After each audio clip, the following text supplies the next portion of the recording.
Hi, it's Dr. Eric Donor at the New York Skin and Vein Center, and it's Monday, May 22nd, and we're in the Binghamton office, and today we're doing advanced laser training on various patients, and we're working specifically on two different lasers, the Cutera XLV laser and the Cutera Enlighten laser. And this is part of our commitment to you to keep our skills up, to have the most advanced techniques. And now Kathy Duncan, our lead laser nurse, is going to tell you a little bit more about these lasers. This is our XLV laser. This treats all of our complexion issues basically.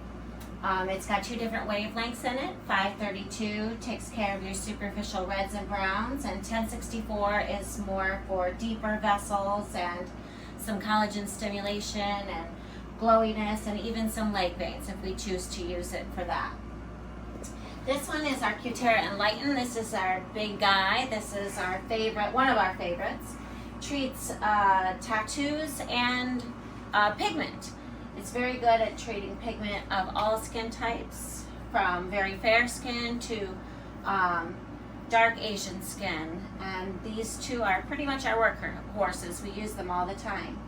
And we're training Shushu to be the new laser nurse here. This is Kathy Duncan from New York Skin and Vein Center. We hope to see you soon.